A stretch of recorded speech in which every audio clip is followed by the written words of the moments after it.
Thank you, Faye. Ladies and gentlemen, good evening, and welcome to Sugar Hill's first State of the City address. It has been a great year, and I'm excited to say that the state of our city is strong. Before I start, I want to say thank you to my wife, Tara. I knew I was going to do this tonight. It just happened to start early. She is in the audience tonight, and Tara makes a great first lady for Sugar Hill. When we married, she joined me where we live today, and this community is a place that we have grown to love deeply and are proud to call our home. In many ways, it has become our hometown. I would also like to thank the Sugar Hill Area Women's Club for agreeing to host this address tonight. The Women's Club does amazing work in our community. Sweet City Night is a tradition in our community, and I hope this address can become a permanent part of this annual celebration of community, and more importantly, a time to recognize our valued volunteers who generously give their time and skills to make our sweet city better for everyone. In addition to the members of the Women's Club, we have many other community champions at the Eagle Theater tonight, and it is my pleasure to recognize some of them. We have Bobby Guay here tonight with the BMM Enrichment Program. Bobby, would you mind standing and ask?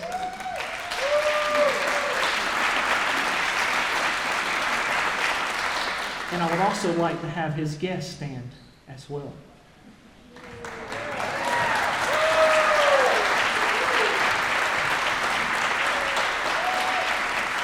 Bobby is an amazing visionary that has partnered with the city, the Lanier Cluster, Sugar Hill Church, Georgia State University, and many volunteers in our community to provide an enrichment program for young men that attend Lanier Middle School.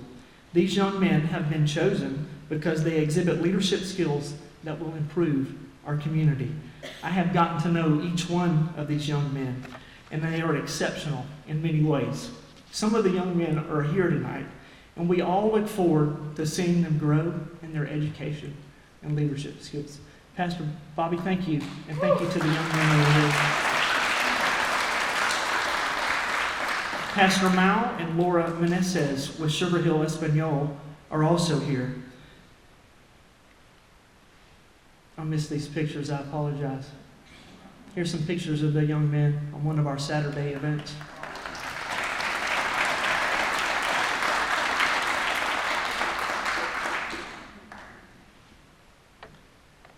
Pastor Mao and Laura, would you stand?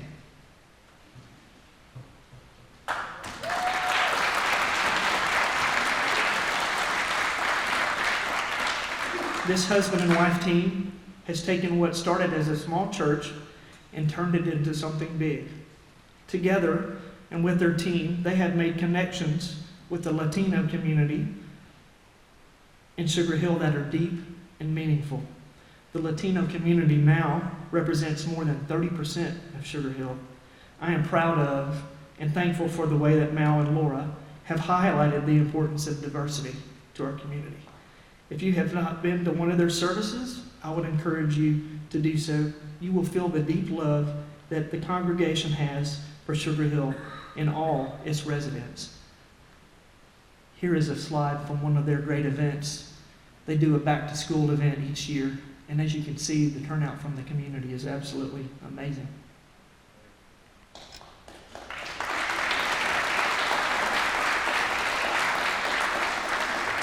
I had the privilege recently of attending one of their church services, and I'll tell you, the music is absolutely amazing. I've not heard anything quite like it anywhere else.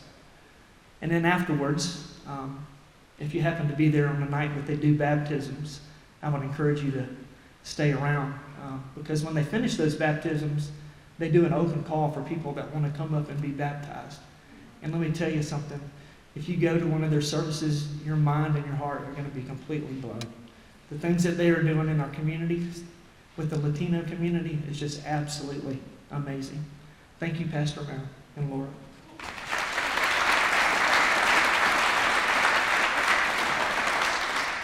In addition, tonight we have 4 of the 5 Lanier Cluster School principals present this evening. Principal Christopher Martin was unfortunately not able to make it, but he sends his regards and his thanks to everybody that's here tonight.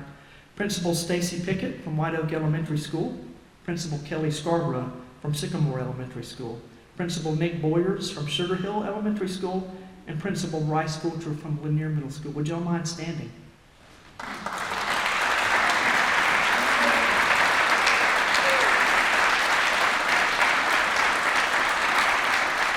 We have the very best schools serving our students, and I am thankful for the partnership we have established with these exceptional educators. I've not met educators like this before. Together, I hope we can continue building a sense of community in the hearts and minds of our most important residents. I know without a doubt that when a young person feels a connection to their community, there is a higher likelihood that they will come back to their hometown after they complete college.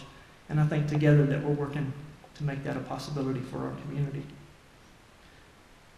We will also want to just take a moment to recognize Cluster Superintendent Clifton Alexander. He was not able to be here either, but I wanted to just say some good words about him. He is responsible for the Lanier Cluster, and I've never met anybody that works harder than him. He is at every school event for the Lanier Cluster, and I am thankful for his commitment to our schools, principals, teachers, and community. And because he is in our community, we're going to adopt Clifton as a Sugar Hill resident. And so I hope that for those of you that are friends for him, you will pass that along to him. I would also like to acknowledge that we have representatives here tonight from the Black Women's Association of Sugar Hill. The work that they do in our community is absolutely amazing.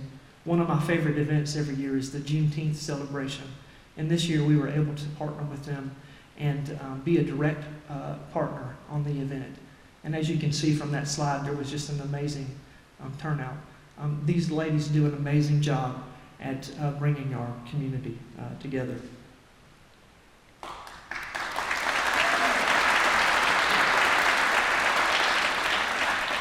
We also have members of the Historic Preservation Society here tonight. And I can't say enough about the work that they put into preserving our history, but educating our residents and young people about our past. Everything that they do is very, very important. This is a slide from a cemetery cleanup event that Stephanie Isaacs organized, and very thankful for the Preservation Society. We also have members of the Arts Commission here tonight, and the work that they are doing to bring the arts to our community is amazing. I've seen a big difference in just the last several years. And then, of course, we also have representatives from the Downtown Development Authority here tonight. Chairman Jack Wolf is here. Chairman Wolf and his team are working hard to build out an amazing downtown that all of our community can take advantage of. We also have members from the Planning and Zoning Commission, the Players Guild, On the Stage Children's Theater, the Broad Street Concert Band and Jazz Band, the Youth Council, the Running Club, and the Friends of the Sugar Hill Greenway. If you are a member of one of these community groups, would you please stand for recognition?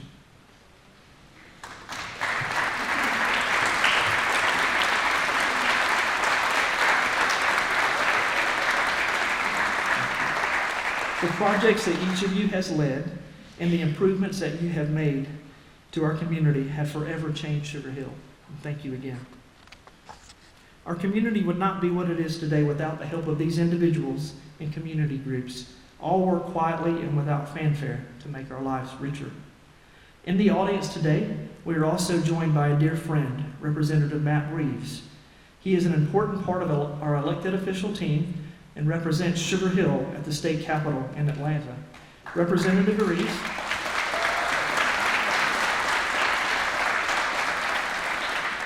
Representative Reeves championed 3 homestead exemption bills at the state capitol this past legislative session. I am so pleased that our city council has voted to place the taxpayer-friendly homestead exemption increases on the ballot for consideration by Sugar Hill voters in November.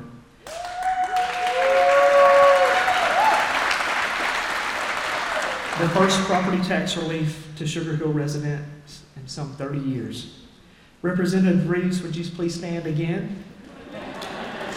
Please join me in giving him a round of applause for his strong support of our community. The success of this past year and the healthy state of our city would not be possible without unselfish leadership And I would like to acknowledge and say thank you to City Council members Jen Thatcher, Mason Russell, Mark Cohen, Taylor Anderson, and Alvin Hicks.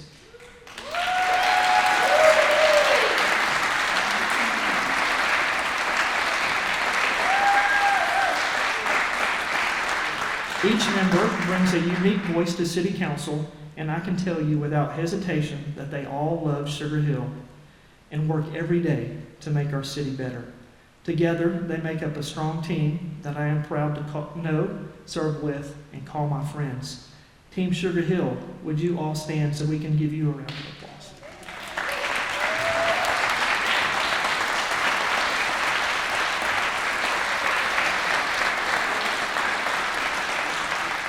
And I'm going to tell you that this team right here is the best team that I've ever served with. The success of our team would not be possible without the support of nearly 100 city employees that support us in our community of 25,000 plus residents. Our city manager, Paul Radford, is here this evening, and we cannot thank him enough for his strong and steady hand of stewardship over the last 10 years.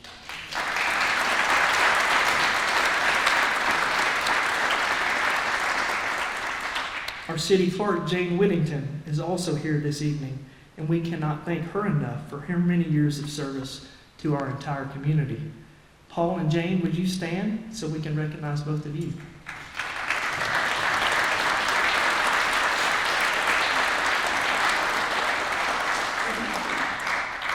It is important to recognize that our city's strong leadership has played a big role in maintaining our financial health. I am proud to tell you that our financial health as a city is also strong. When I first became an elected official in 2013, we were on suspension by the Georgia Department of Community Affairs and not eligible to receive state grants, loans, permits, or state funding to pave roads for failure to conduct and submit legally required financial audits for 3 years. Thanks to 12 months of hard work by our finance director, Cindy Pugh, and her staff, our city manager, Paul Radford, our entire management team, in financial forensics, the City Council was able to formally accept the delinquent financial audits for submission to state authorities for approval. I am proud to say that since that difficult and unsettling period in our city's history, we have had 9 years of unqualified financial audits. And to make a point,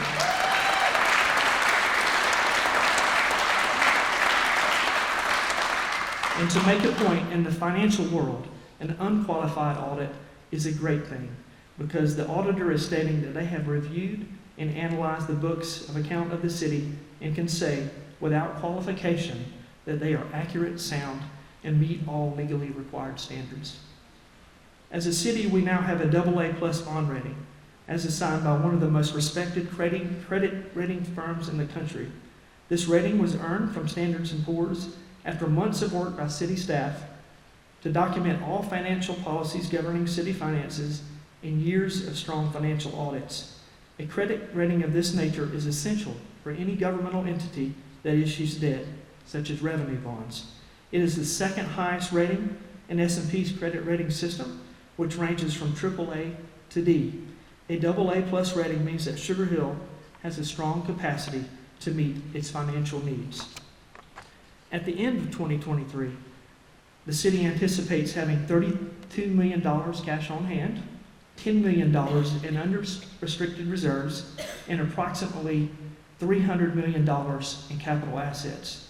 This is in comparison to 10 years ago when the city had around $10 million cash on hand, approximately $3 million in unrestricted reserves, and only $50 million in capital assets. Our financial health as a city is truly strong, growing, and most importantly, sustainable. This past year and the last 10 years have seen continued growth for our community. We are a desirable place to live, work, and play, and because of it, our economic health as a city is strong. Our population growth numbers are interesting. From 1990 to 2000, Sugar Hill had a population increase of 124%. From 2000 to 2010, Sugar Hill had a population increase of 52%. And during this last decade, from 2010 to 2020, Sugar Hill had a population increase of 32%. An annual population growth rate of 2 to 3% is normal and healthy. So for the last decade, we have been close to that annual average. The last 10 years have seen the smallest population growth in both numbers and percentage over this 30-year growth spurt experienced by Sugar Hill. That trend has continued for the last couple years and is low at around 1 to 2%.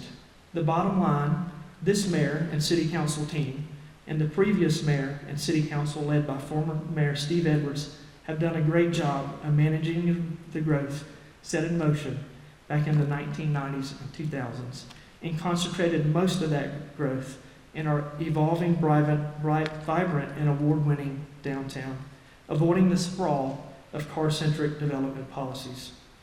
In addition to the advancements in the diversity of housing in our community and in our downtown, we have also improved our residential commercial mix over the last 10 years from an unhealthy 92% versus 8% mix to a healthier and sustainable 70% versus 30% mix. The ultimate benefit of this more balanced tax base is less of a property tax burden on residential property owners, and we are working to make this mix even better. In 2023, we have welcomed 123 new businesses to Sugar Hill. Some of our largest new employers include Holbrook Assisted Living, Sugar Hill Distribution, Delaney Hardware, and numerous new restaurants. Holbrook, located in our downtown area, employs nearly 80 skilled workers. This new assisted living facility provides an aging-in-place option for senior citizens in and around our community. Delaney Hardware, a company that produces bath and door hardware, deadbolts, and electronic locks, will ultimately employ up to 75 employees. In addition, we have had the honor of attending groundbreaking or ribbon-cutting ceremonies for several healthcare-related businesses that will ultimately support a new Northside Hospital facility scheduled to be built in Sugar Hill in the next several years. These new jobs and the economic vitality of our community have helped increase our median household income from nearly $70,000 in 2010 to over $90,000 in 2023. This is an amazing accomplishment that we will continue to improve over time. The fiscal health of our residents continues to rise, and this measure is used by all sectors of the economy to guide investors and investments. The health of our city is truly strong. The city's strong financial health has enabled your mayor and city council to invest in new green space, parks, and gathering places. This past spring, with students from White Oak Elementary School and Sugar Hill Elementary School, we held a ribbon-cutting ceremony for Gold Mine Park. The 9-acre park opening represented completion of nearly 5 miles of the Sugar Hill Greenway Trail, which is one of the most significant investments that we have made in recreation and green space in many years. The investment is one of my favorite additions to our city's vast array of assets. This phase of the Greenway connects our downtown to schools, parks, churches, neighborhoods, beautiful wetlands, fauna, and wildlife. I look at this leg of the Greenway with a what-if thought. What if the Northern Arc, a 4-lane highway, had been constructed as planned 20 years ago? Instead, we have a Greenway that will benefit generations to come. What a legacy for all those who said what if and why not.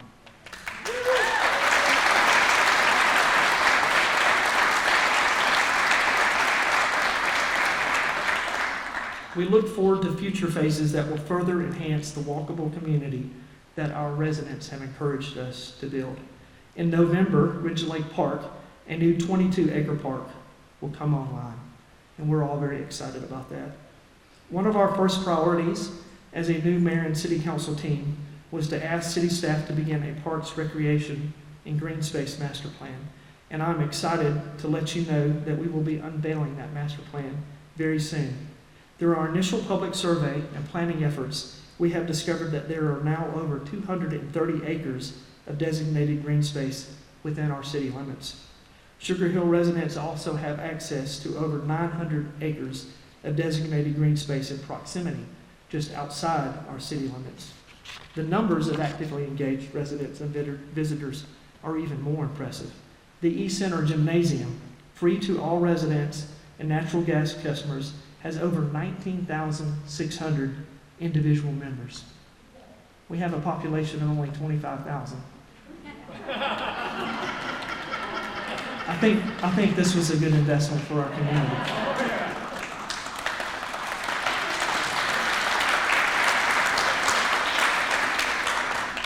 Rounds of play at the Sugar Hill Golf Course the last 2 years are around 35,000 per year. This is an increase of nearly 20,000 rounds per year since 2013. I think this was also a great investment for our community. Parks, recreation, and green space are so important to your mayor and city council team that I would like to take a moment to recognize some important people and initiatives. I think we have all members of the Sugar Hill Riverlands Authority here tonight, and I would like to ask them to stand for recognition.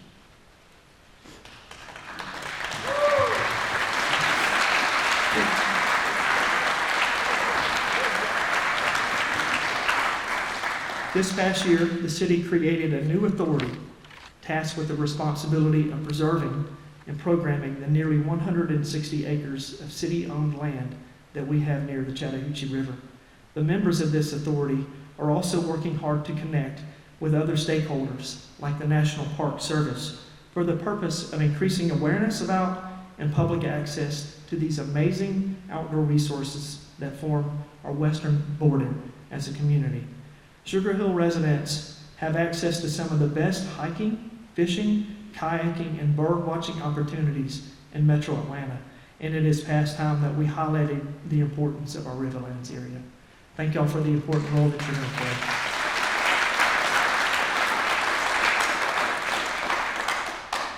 In addition, I have a very special friend here tonight. A lady by the name of Tixie Fowler with the Crayfish Creek Restoration Project. Tixie, would you stand for recognition?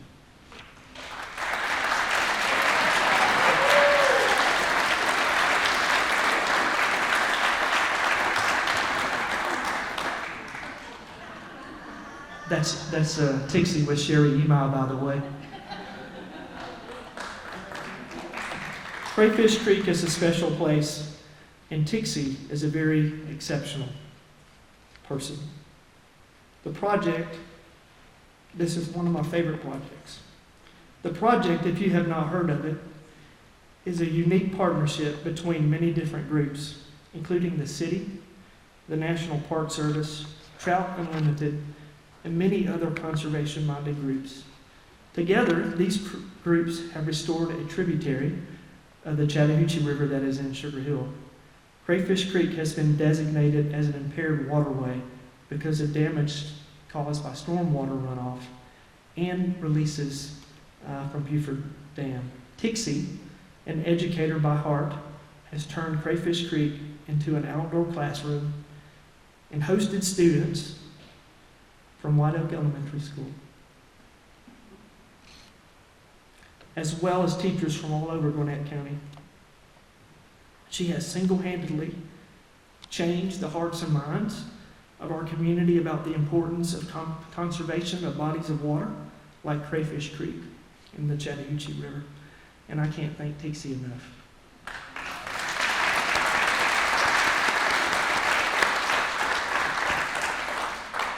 Our strong financial health as a city has also enabled us to strengthen public safety through our residents through the creation of a public safety department.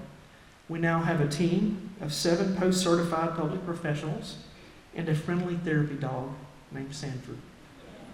Sanford's here somewhere tonight. All led by Chief Marshal Diane King. Diane King, would you stand just for a moment so we can recognize you?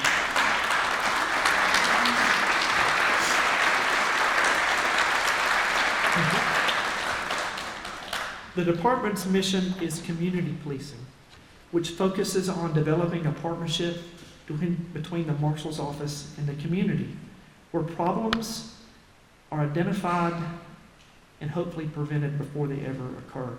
The responsibilities of the Marshal's office include managing citywide emergency operations, providing an enhanced level of public safety in Sugar Hill's downtown, parks, greenway, and neighborhoods, conducting public outreach through education and programs, overseeing the city's volunteer reserve officers, and serving as the city's liaison with the Gwinnett County Police Department. Marshall Parker was actually with my homeowners association earlier today, and this is a big focus for them, making as many connections with our community as they can. Since the Public Safety Department began operations last year, the Marshal's Office has added 8 reserve marshals for added coverage during the weekends.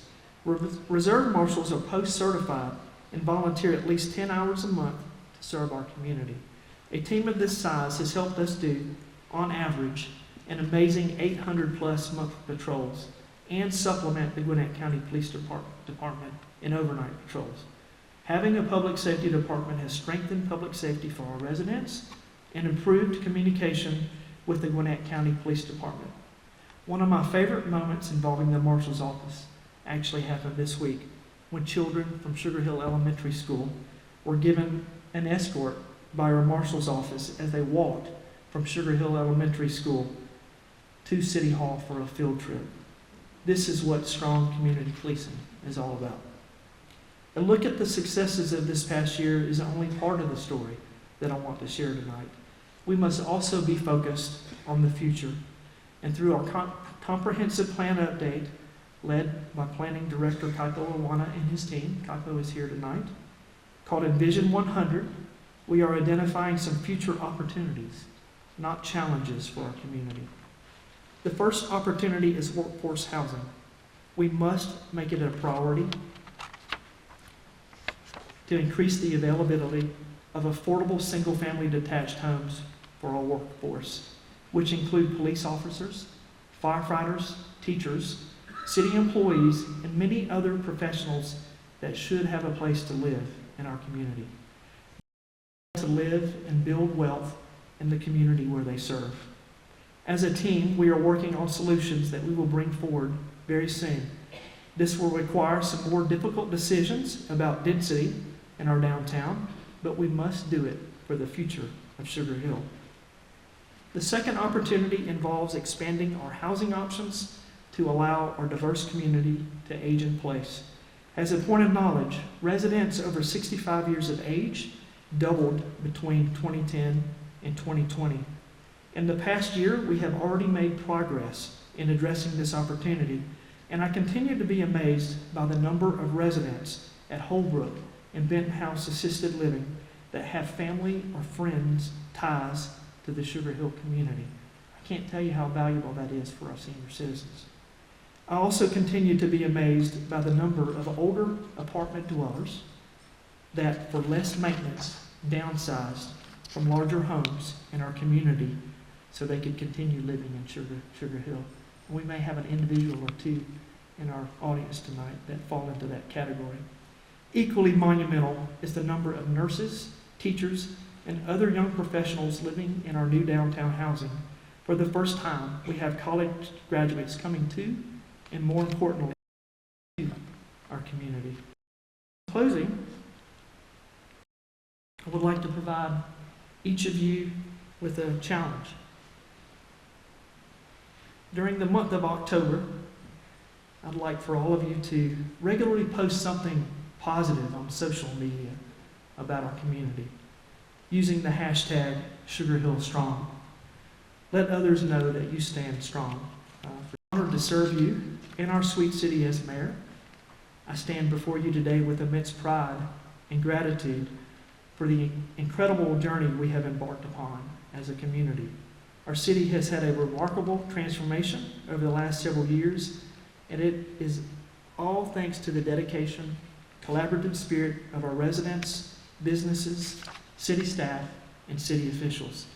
Thank you for your trust, your support, and your dedication to making Sugar Hill such a sweet city to live, work, play, and serve in. And may God continue to bless our sweet city.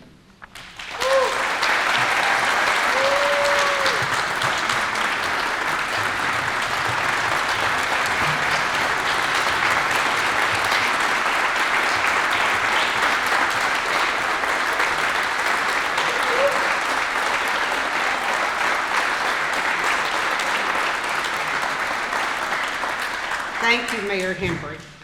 It was an honor for Sugar Hill Area Women's Club to host the first State of the City address. Okay, Liam and Midget. It was an honor for us to host the first State of the City address, and we hope to do it every year for Sweet City Night going forward. For Shawsey, our next meeting is October 26th.